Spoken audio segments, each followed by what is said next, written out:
Hello and welcome to the most exciting time of the year. The early access to the beta version of the Path of Exile 2 starts soon, and the dilemma of which build you should play first was never this hard. Entering the land of the unknown is as exciting as it is dangerous, and new discoveries await at every corner. There are 12 Ascendancy classes available at the start of the early access, and many more will be added through the course of tests. Each class offers many distinctive features through up to 11 specialized notables.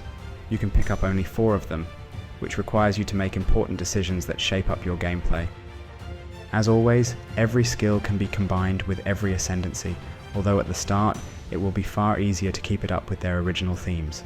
There are no definitive best or worst picks, and you should expect volatile balance changes on a regular basis. There are still many mysteries about Path of Exile 2, but some things are quite clear. Fighting enemies will be much more thoughtful and engaging. In this list, we want to show you our predictions for the best styles you can pick to have the most fun exploring the new, vast world of Rayclast. You can simply never go wrong with the Mercenary class, which is also the best option to fully explore the new weapon swap mechanics. You will have access to powerful and specialized bolts for your crossbow, or you can focus on the explosive side of things and throw multiple types of grenades suited for every occasion. Both of those skills are used with, and base their damage, on a crossbow. They share a lot of similarities, but require different elements to enhance their playstyle, such as extra cooldown recovery, an area of effects for grenades, or reload speed, and extra bolts for crossbow attacks. At the start, you will probably use both of them at once, so you can experiment which playstyle suits you more. Thanks to the fairly generic scaling, it will be easy to switch and swap all skills you come across during leveling. Moreover, as a witch hunter, you can opt for extra 20 weapon set passives, which will allow you to master both styles at once. It will probably be the easiest style to pick for starting your journey. Whichever you choose, grenades or attacking with your crossbow, you will have easy access to both life and mana leech with your attacks, which is very important for prolonged boss fights. Since you use attacks, the gearing process should be quite intuitive and simple, although it may cause a bit of struggle in the early game if you don't find a good crossbow. Fighting bosses should be quite easy, as you can keep your distance away from the danger, but nothing stops you from entering close range to easier maneuver through various attacks.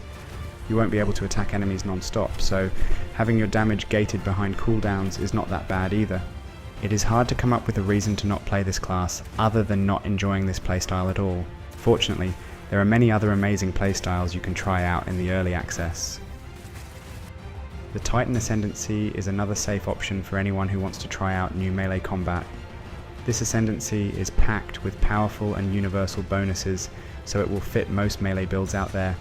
It is also probably the most durable class, as you will easily achieve very high amounts of armor and decent life regeneration.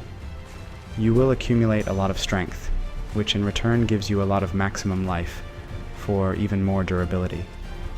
You might be concerned about your damage output, but that should not be a problem either. It will require you to inflict stun and break the armor of your enemy, but for doing so, you will be greatly rewarded with massive damage multipliers.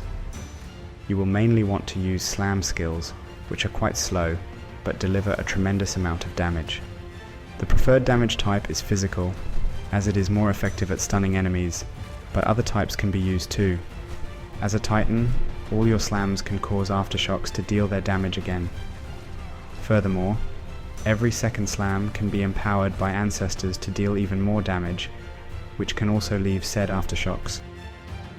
At the start of the beta, there will be only 2 melee weapons to pick, maces and quarterstaffs. More weapons and related skills will be added in the later patches.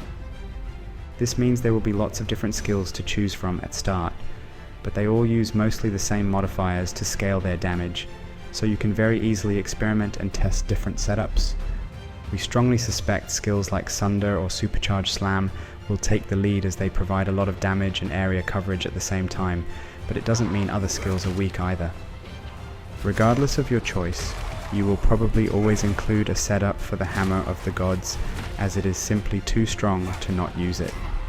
It might define your entire build, or just be an extra skill to use against bosses from time to time.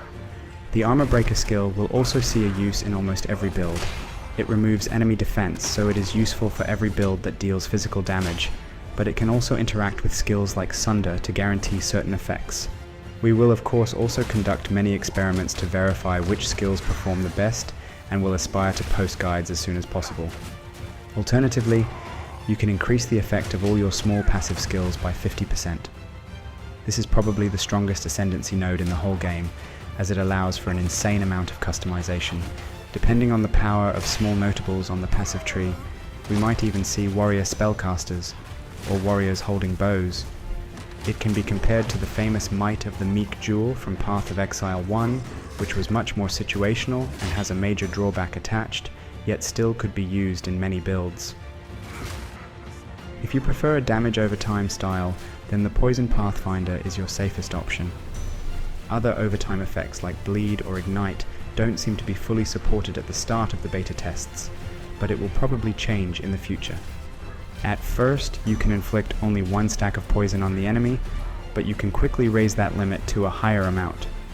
Increasing the limit of stacks usually comes with a downside of lowering the poison duration, so skills that hit many times are more favorable for this ailment. As a Pathfinder, you will double the limit bonuses, which makes this ascendancy an easy choice. Our recommendation is the Toxic Growth skill, which releases a few bursting spores on the ground that can hit enemies multiple times. It is a combo skill that indirectly requires you to use another skill to make the spores explode faster and stronger. The common theme we have seen so far in Path of Exile 2 is that skills that interact with each other are usually stronger than standalone spammable skills. Additionally, keep in mind that historically skills with overlapping explosions in the Path of Exile 1 were usually the strongest, depending on how much overlap you could reach. This further maintains our belief that this skill will be really powerful at the start of the early access. Alternatively, we might see some setups that rely on a single stack of poison in the future, for example with the aforementioned Hammer of the Gods, but it is a much more experimental and unclear setup, so we wouldn't recommend it at the start. The poison playstyle is usually a very good choice for fighting bosses, as you will inevitably have a lot of downtime dodging enemy attacks, yet your poisons will continue to inflict their damage. As a Pathfinder, you might also greatly improve your life flasks, which will be your main form of recovery during the campaign. This aspect is much more important now, as Leech and Regeneration are not as strong as they used to be in Path of Exile 1. Obviously, it might become less impactful in the later stages of the game, but in that case, you can get slow immunity instead. It is unknown how annoying or even deadly slow effects are in the endgame, but having the possibility to remove them completely is always an upside. The Monk offers a completely different style of melee combat. It prefers swift strikes with more focus on non-physical damage types. It is very agile class, but might not be as good defensively as the warrior. Initially we will have access to 2 ascendancies. The Acolyte of Chayla has a lot of potential both offensively and defensively, but there are still a lot of missing informations required to determine how useful those bonuses are. For your first character, we recommend picking up the Invoker Ascendancy instead, which is an expert of elemental attacks. It is packed with so many powerful bonuses that deciding which nodes to pick can be a struggle. The Unbound Avatar, which temporarily boosts your damage output, and a bit of extra elemental damage required to unlock it, will always find a good use during combat. Similarly, ignoring elemental resistance on critical hits and triggering extra effects upon landing a critical hit with a melee attack simply cannot be a bad choice. With that in mind, the main skill of choice is again very flexible and easy to swap around as soon as you find something more fun to use. You will have to choose between mainly shocking or freezing your enemies, but you will probably end up doing both at the same time, just to a lesser extent. We also cannot ignore the Flicker Strike, which is arguably the most iconic skill of Path of Exile 1. Here it requires a lot more effort to work, as you will need to build up and spend charges. To generate charges during boss fights, you will primarily use Siphoning Strike, which requires inflicting shock first. Obviously, there are many notables that make this process faster or more efficient, but they won't be accessible at low levels. It is also possible that there is a more creative approach to make it better, but that is yet to be tested. It looks very promising, but it might not be the best choice for the early game, which is quite in line with the Path of Exile 1. The Monk is not a completely defenseless class either. as you might instead opt for the extra physical damage reduction at the cost of your evasion rating. However, it seems to struggle with recovery, as a leech is much more limited with elemental damage types, on top of a lack of useful leech notables on this side of the passive tree. Having a bit of an energy shield as an extra protective layer will definitely be a great help here. It also fits the theme of dodging the attacks, as doing so will give you enough time to recharge your energy shield. Monk is definitely a good pick for anyone who likes fast-paced combat, but making good use of your high mobility will be essential when fighting bosses. Surprisingly, the spellcaster archetype, despite being quite popular and covering many various styles, is the least explored so far, which makes it a somewhat risky choice. We still don't know how easy it is to sustain life and mana in the endgame, as with spells access to leech is very limited.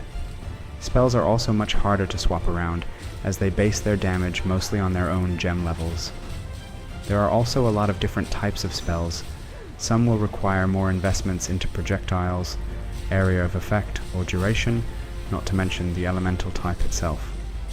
Of course, it doesn't mean spells are bad. It will just require a bit more planning ahead, and paying attention to the items and gems you will use. Out of all ascendancies for spellcasters, we recommend starting with the Stormweaver. Having a permanent arcane surge for extra cast speed and mana regeneration is very important, as it not only improves your damage output, but simply makes your gameplay more enjoyable. The exact details of the elemental storm are also still unknown, but summoning a free source of damage and ailments can't be that bad. As all skills granted by ascendancies, it can be supported with various gems to be customized for your needs. If it underperforms at start, you have another great choice in the form of additional elemental exposure and doubled shock effect. It is hard to predict which spells are the best, but look out for ones that can potentially overlap area effects or have a duration. For example, the Firestorm with a reduced area of effect will hit the same targets multiple times over its duration, but to compensate it is limited by the number of storms active at once. Just like with other styles, you can use various spells to create combos, although they don't seem to be as essential here. Our recommendation is to use a lightning spells, like Ball Lightning or Arc as your main skills, as those spells historically performed very well in Path of Exile 1. They are simple and straightforward, which makes them more reliable in all situations. Spark is also on the list, but it will depend on how easy it is to manipulate projectiles into hitting enemies multiple times. Using an energy shield as a main defense also makes this archetype hard to predict. Based on the experiences in Path of Exile 1, it might be the strongest form of defense just by the sheer amount of effective health pool you can accumulate, but it also may not be true in Path of Exile 2 at all. Overall, spellcasters are not guaranteed to be the strongest, but you definitely can successfully explore the game with this archetype if this is your preferred style. Of course, there are many other gameplay styles you can choose to start your journey with the Path of Exile 2, but there are some uncertainties and variables that may affect your first walkthrough. Of course, you should always prioritize what seems the most fun to you. You should also not be afraid of making mistakes.